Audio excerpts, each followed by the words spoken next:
हा कार्यक्रम जॉयस मायर मिनिस्ट्रीच्या भागीदारांमुळे आणि मित्रपरिवारांमुळे शक्य झाला आहे. सांगू, जोवर तुम्ही स्वतःबद्दल वाईट वाटून घेता, तुम्ही स्वतःच्या विरोधात जाता, तुम्ही सतत स्वतःला दोष देत राहता, अशा परिस्थितीत देव तुमच्याद्वारे काहीच करू शकत नाही.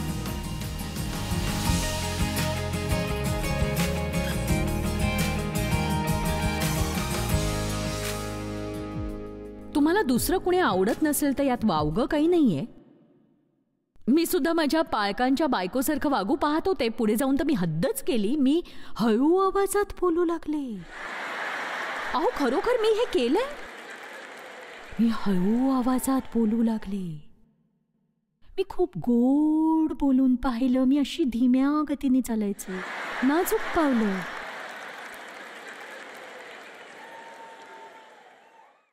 माझ्या शेजारी एक चांगली गृहिणी होती आणि बघा, तुम्हाला एक गंमत सांगू का? जर कधी शर्टचं बटन तुटलं, देव स्वतः ते बटन लावून घ्यायचा. कारण मी बटन शिवण्याचा प्रयत्न केला पण मला नाही जमलं. कारण त्यासाठी मी आशीर्वादित नव्हते आणि मी खूप गोष्टी करून पाहिल्या पण मी वैतागले कारण मी तशी नव्हते. कळतंय ना? मी तशी बनू पाहत होते. बघा, जोवर तुम्ही स्वतःसारखं वागत नाही तोवर स्वातंत्र्य म्हणजे काय ते तुम्हाला नाही कळणार. मी असं नाही म्हणत तुम्हाला पाप करण्याची मोकळीक आहे आणि ज्या गोष्टी बायबल स्वीकारत नाही त्या गोष्टी तुम्ही करू शकता. अर्थातच देववचन पाळणं हे आपलं नैतिक कर्तव्य आहे. पण मी तुमच्या व्यक्तिमत्वाबद्दल बोलते. तुम्हाला काय आवडतं, तुम्हाला काय आवडत नाही, तुम्हाला कसे कपडे घालायला आवडतात, कशी हेअरस्टाईल आवडते वगैरे वगैरे. इतरांप्रमाणे वागायची गरज नाहीये.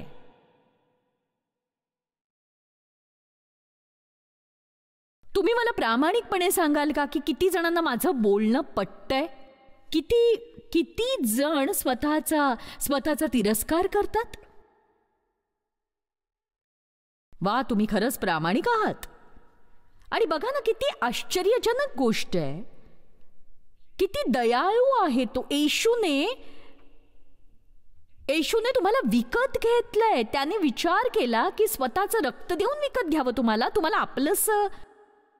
आपलंसं करण्यासाठी तुम्ही योग्य आहात असं त्याला वाटलं.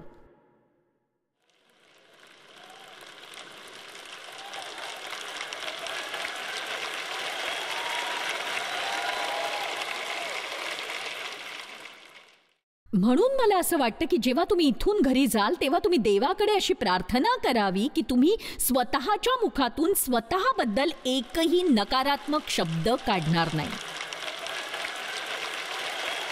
जेव्हा तुम्ही स्वतःबद्दल नकारात्मक बोलता ही खरंच खूप वाईट गोष्ट असते. मी मूर्ख आहे, मला काही कळत नाही, मी कधी काही चांगलं करूच शकणार नाही, मी जाडी आहे, मी अशी आहे, मी तशी आहे. याच्याशी निगडीत एक गोष्ट मी तुम्हाला सांगणार आहे आणि ही गोष्ट प्रत्यक्षात घडली होती. यात कुठलाही कल्पना विस्तार नाही, मी बढाई सुद्धा मारत नाही. देव मला नीतिमत्वाबद्दल शिकवत होता आणि त्यावेळी मी काय केलं होतं यापेक्षा आता ते कसं करावं हे मला जास्त चांगलं माहिती आहे. बघा, अनभिज्ञपणे एखादी कृती करणं ही वेगळी गोष्ट, पण त्या कृतीबद्दल जाणीव असताना तुम्ही ती केली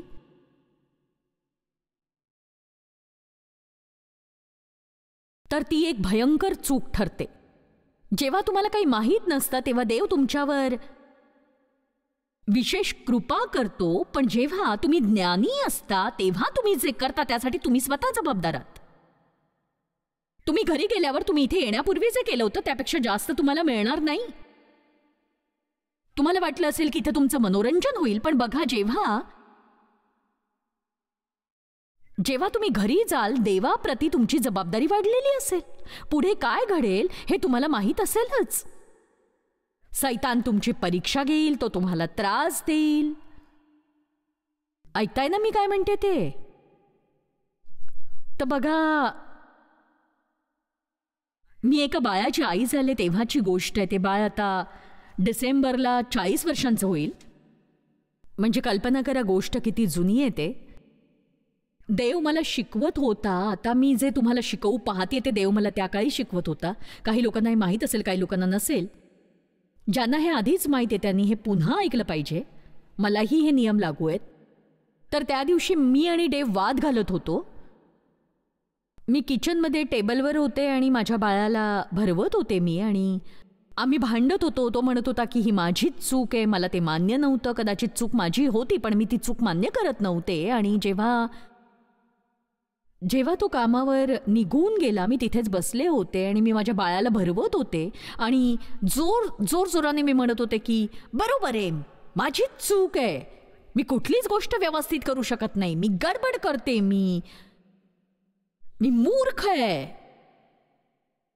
मी वाईट आहे. आणि जेव्हा मी हे बोलत होते मला काहीतरी दिसलं, म्हणजे अगदी स्पष्ट डोळ्यांनी दिसलं असं नाही, पण त्या रूममध्ये मला सैतानाचा वावर जाणवला.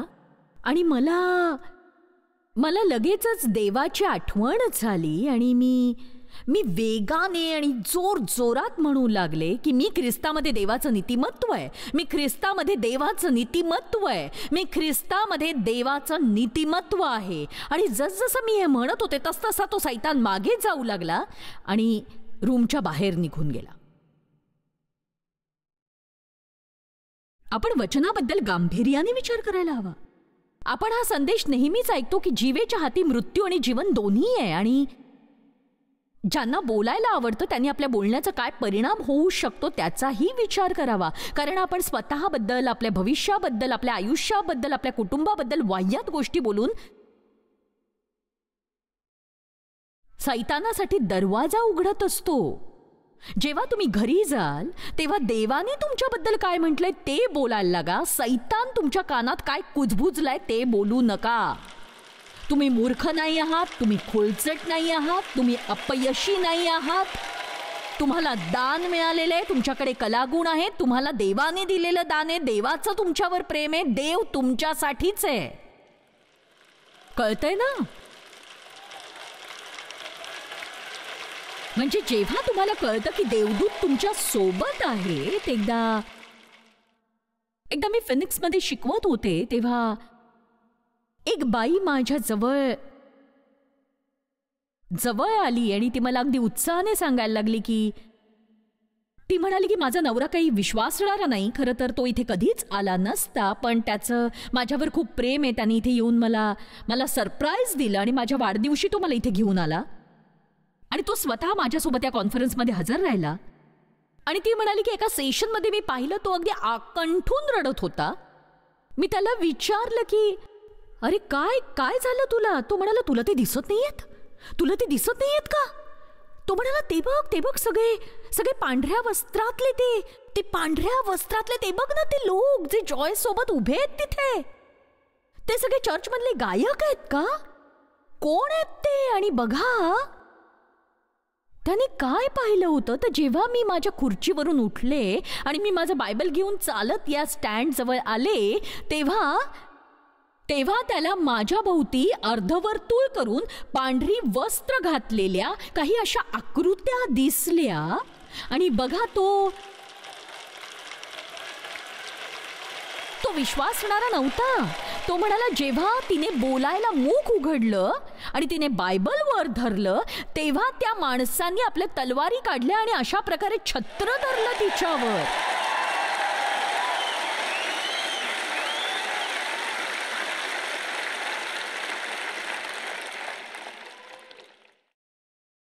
बघा, आपण दैवी सामर्थ्यावर विश्वास ठेवायला हवा. आपण विश्वास ठेवायला हवा की ते आपल्याला डोळ्यांनी दिसणार नाहीत, पण आपण एक गोष्ट समजून घ्यायला हवी की देव हा खरोखरच चमत्कारिक देव आहे. सैतान आपल्या मनावर ताबा मिळवू पाहतो, तो आपल्या आयुष्याची वाट लावू पाहतो, पण आपण त्याचा सामना करू शकतो नक्कीच. आणि हे कसं शक्य आहे तर येशू ख्रिस्ताचे विश्वास होणारे म्हणून आपल्याला अधिकार मिळालाय. तो अधिकार वापरून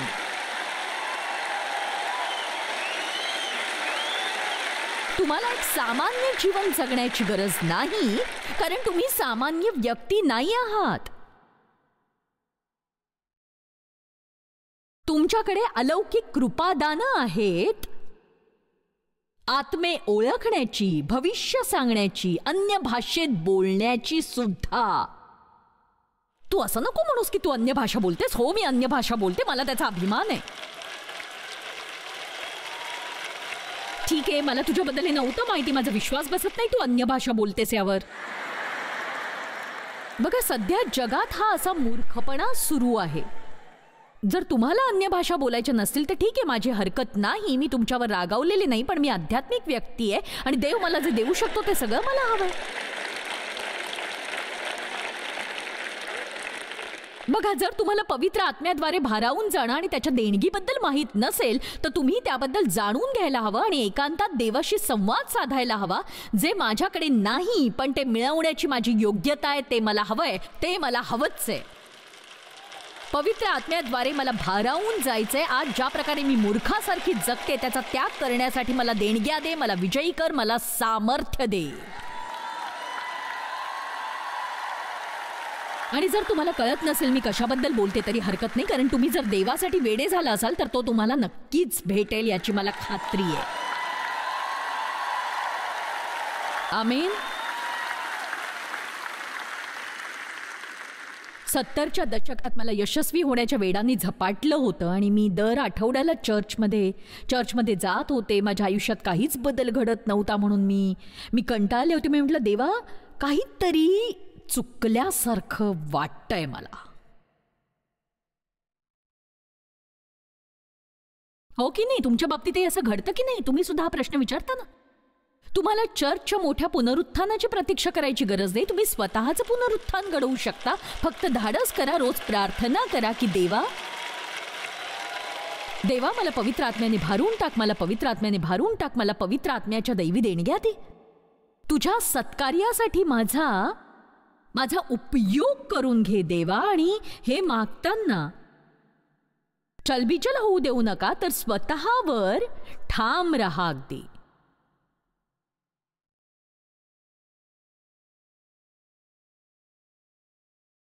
कारण देवासमोर जेव्हा तुम्ही वचनबद्ध होता तेव्हा तुम्ही माघार घेऊ शकत नाही. केवळ चर्चमध्ये उभं राहून मी सगळं समर्पित करतेय हे गाणं गाऊन त्यानुसार वागायचं नाही असं करू नका. इथून घरी गेल्यावर तुम्हाला पवित्र आत्म्याचं सामर्थ्य प्राप्त व्हावं. आणि जेव्हा तुम्हाला असं वाटेल की तुमचं जग उद्ध्वस्त होत आहे, तेव्हा कितीही संकट आली तरी तुम्ही दिलखुलासपणे हसावं, प्रेमाच्या मार्गाने चालत राहावं, इतरांशी चांगलं वागावं, यालाच सामर्थ्य म्हणतात.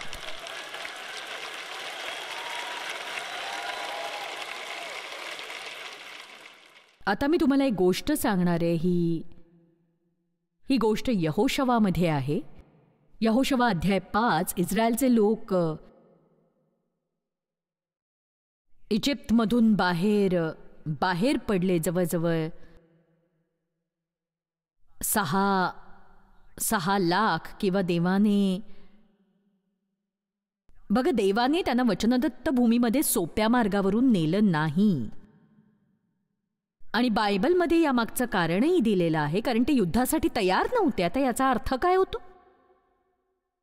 देव त्यांना युद्ध करण्यासाठी घेऊन जात नव्हता. खरं तर देव त्यांना वचनदत्त भूमीकडे घेऊन जात होता.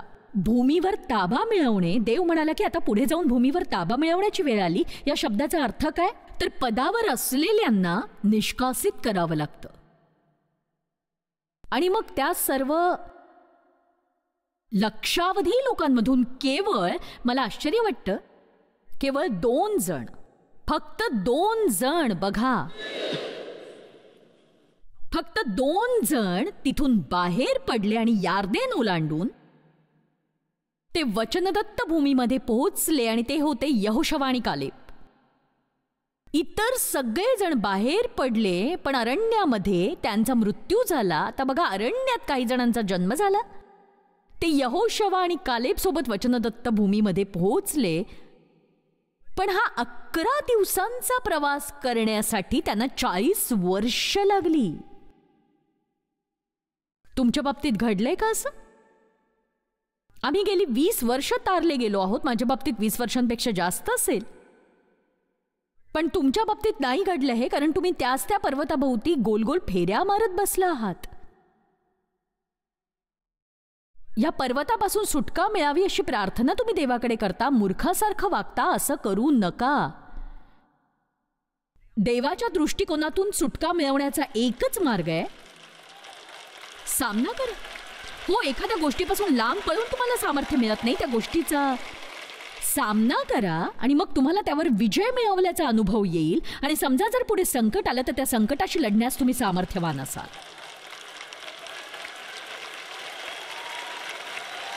तर त्यांना पहिल्या शहरात म्हणजे जेरिकोमध्ये पोहोचण्यासाठी त्यांना यार्देन नदी ओलांडावी लागणार होती.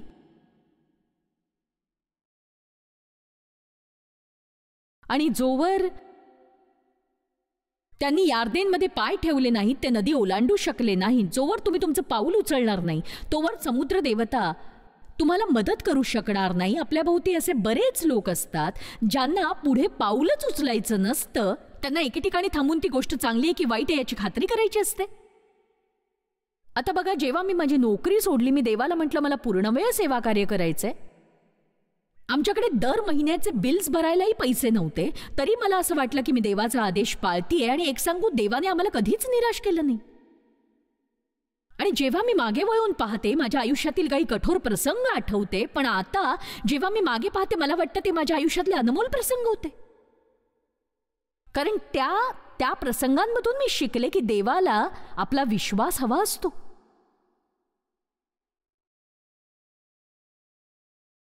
बघा, खरं तर राजा होण्यासाठी दाविदावर अभिषेक झाला, पण राजमुकुट धारण करण्यापूर्वी त्याला गल्ल्याथावर विजय मिळवावा लागला. राजमुकुट धारण करण्यापूर्वी 20 वर्ष देवाने त्याच्यावर अभिषेक केला. तुम्हाला असं वाटेल की एखाद्या गोष्टीसाठी तुम्ही अभिषिक्त झाला आहात, पण अजूनही गल्ल्याथाचा सामना करायला तुम्ही तयार नाही आहात. बऱ्याचदा आपण एका पर्वताभोवती घुटमळत राहतो, कारण देवाने आपल्याला जे करायला सांगितलंय ते आपण करत नाही. आणि देवाने मग परमेश्वर यहोशवाला म्हणाला, मिस्री लोक तुमची निंदा करीत असत, ती आज मी तुमच्यापासून दूर लोटली आहे, म्हणून आजही त्या जागेला गिलगाल असे म्हणतात, लोटून देणे म्हणतात. बघा, कलंक म्हणजे दोष, लाज आणि आरोप.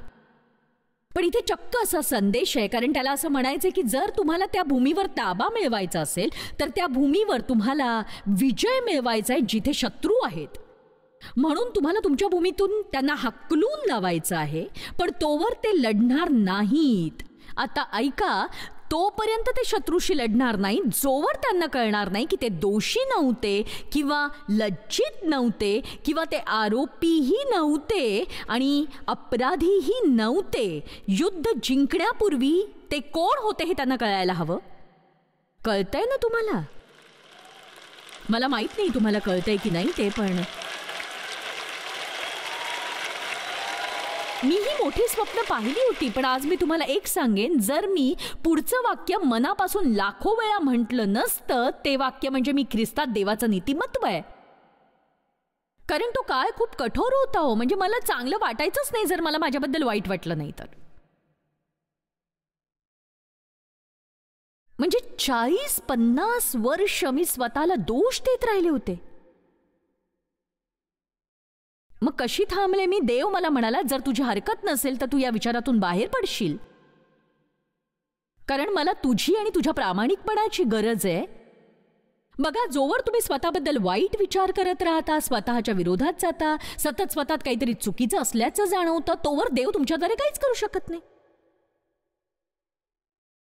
म्हणून तुम्हाला घरी पाठवण्याआधी त्याला तुमचा कलंक धुवून टाकायचा आहे. तुम्ही माझ्याकडे असे पाहता की मला हा संदेश समजलाय, पण हा संदेश समजण्याआधी मी तो हजारो वेळा ऐकलाय. क्रिस केनचा 30वा वाढदिवस होता, तेव्हा तिला कळलं की तिला दत्तक घेण्यात आलं होतं. तोवर तिला माहित नव्हतं की तिला दत्तक घेतलं गेलं. तिच्या भावालाही दत्तक घेतलं गेलं होतं, तिलाही दत्तक घेतलं गेलं होतं. आणि नंतर तिला हे कळलं की हे तिच्या खऱ्या आईचं घर अगदी तिच्या घरापासून 2 घर सोडून आहे. आणि अनेक वर्ष तिची खरी आई बाजूलाच राहत होती. आणि जेव्हा तिला वाटलं आपल्या आईला जाऊन भेटावं, तेव्हा तिची आई तिला भेटायला तयार नव्हती. तिच्या जन्मदाखल्यावर लिहिलं होतं अनामिक आणि नकोशी. आणि बघा, क्रिस म्हणाली, देवाने मला माझ्या आईच्या गर्भात पाठवलं. तो गर्भ कसाही असला तरी देवाने त्याच्या हाताने तयार केला होता. ख्रिसला माहीत होतं की ती ख्रिस्तात कोण आहे. ती घटना तिच्यासाठी त्रासदायक होती, पण ती आयुष्यभराची जखम झाली नाही तिच्यासाठी. मी काय सांगू पाहते कळलं? जर तुम्हाला माहीत असेल तुम्ही ख्रिस्तात कोण आहात, तर तुम्ही तुमच्या भूतकाळाच्या आठवणी मागे टाकू शकता.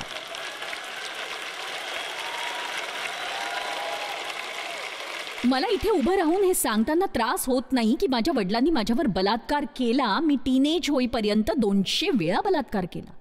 का माहितीये? कारण तो माणूस आता मेलाय. आज जी व्यक्ती तुमच्या समोर उभी आहे ती नवी उत्पत्ती आहे. मी नवी उत्पत्ती आहे. हे खूप वर्षांआधी कुणा बाबतीत तरी घडलं होतं. आता मला तिचं नावही आठवत नाही, कारण माझे सगळे कलंक आता धुवून टाकले गेले आहेत. म्हणून मला आता माहिती की तिथे प्रवेश कसा करायचा आणि माझी वचनदत्त भूमी कशी मिळवायची. कळतंय मी काय म्हणते? म्हणून हे जे आध्यात्मिक युद्ध आहे ते सैतानावर ओरडण्या पलीकडचं आहे. हे युद्ध म्हणजे जाणून घेणं की तुम्ही ख्रिस्तात कोण आहात. आणि जेव्हा तुमच्या मनासारख्या गोष्टी घडत नाहीत तेव्हा देववचनांवर विश्वासून अवलंबून राहणं, शांतपणे जगावं कसं, शांतपणे कसं चालावं, हे जाणून घेणं. कोणती लढाई लढावी, कोणती लढाई लढू नये, आपल्या लढाईची निवड करा.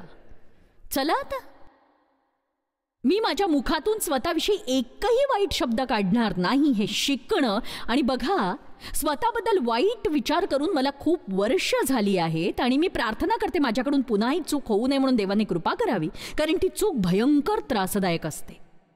तुम्ही ऐकताय ना सगळेजण? मी जे म्हणते ते पटतंय ना तुम्हाला? सांगा.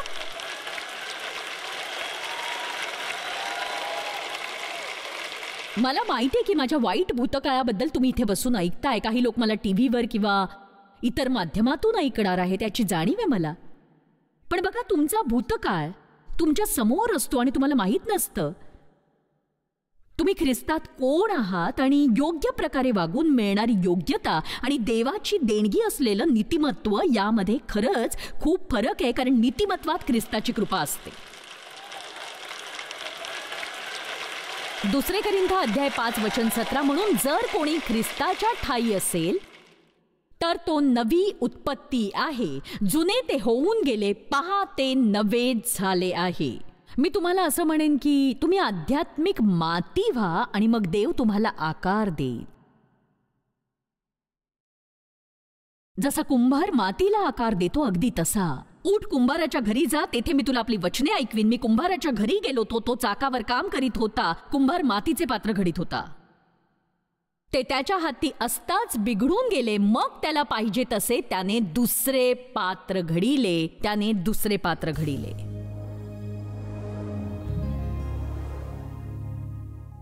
आपण काळजी घ्यायला हवी आपल्या शब्दांची आणि आपल्या विचारांचीही. आणि शत्रूसाठी आपण दरवाजा उघडू नये आपल्या भविष्याबद्दल आणि स्वतःबद्दल वाईट काहीतरी बोलून. तर या उलट देव आपल्याबद्दल काय म्हणतोय आणि त्याला आपल्यासाठी काय हवंय याचा विचार करा. आणि तुम्ही ख्रिस्तात कोण आहात हे जाणून घ्यायला शिका.